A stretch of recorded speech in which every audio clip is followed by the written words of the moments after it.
Assalamualaikum warahmatullahi wabarakatuh. Perkenalkan, nama saya Juliansa dari kelas 12 MIPA MAN 5 Hulu Sungai Tengah. Di sini saya akan menyampaikan sedikit atau menjelaskan sedikit tentang ketimpangan sosial dan penyebabnya. Ketimpangan sosial adalah keadaan yang terjadi karena ketidakseimbangan akses atau ketidaksamaan akses untuk mendapatkan dan memanfaatkan sumber daya yang tersedia. Jadi, ketimpangan sosial tadi adalah ketidaksamaan atau ketidakseimbangan akses untuk mendapatkan dan memanfaatkan sumber daya yang tersedia di lingkungan kita sendiri. Penyebabnya ada dua. Yang pertama, faktor internal, dan kedua, faktor eksternal. Faktor internal yaitu rendahnya kualitas manusia, sumber daya manusia itu sendiri.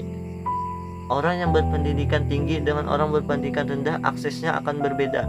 Orang yang berpendidikan tinggi aksesnya akan lebih mudah, sedangkan orang yang berpendidikan rendah aksesnya akan lebih sulit dalam memanfaatkan sumber daya yang tersedia. Kedua, faktor eksternal. Faktor eksternal terdiri dari aturan pemerintah. Kedua, kondisi demografi, yaitu perbedaan jumlah penduduk, komposisi penduduk, dan persebaran penduduk. Di setiap daerah jumlah penduduknya beda. Setiap daerah yang padat akan sulit untuk mendapatkan akses karena banyak pengangguran yang ada di Indonesia ini berebut untuk mendapatkan akses tersebut. Kondisi ekonomi.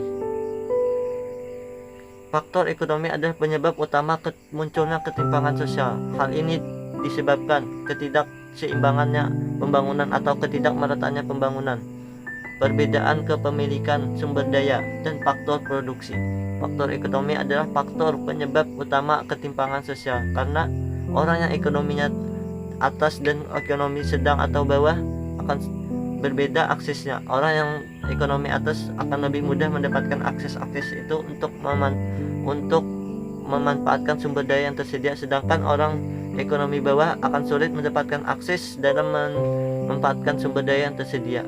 Kondisi kesehatan juga menjadi penyebab ketimpangan sosial, yaitu fasilitas kesehatan yang tidak merata, jangkauan yang kurang luas, dan pelayanan kesehatan yang kurang memadai.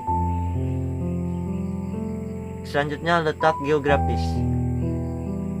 Letak geografis juga mengakibatkan ketimpangan sosial. Contohnya, pemerintah Indonesia yang memfokuskan pembangunan kepada Pulau Jawa saja, sedangkan pulau-pulau lain tidak terlalu dihiraukan pemerintah. Jadi menyebabkan di pulau lain sulit mendapatkan akses dalam memanfaatkan sumber daya yang tersedia, sedangkan di Jawa akses yang didapatkan lebih mudah dibandingkan pulau-pulau lain. Demikian yang dapat saya sampaikan. Salah hilaf mohon maaf. Wassalamualaikum warahmatullahi wabarakatuh.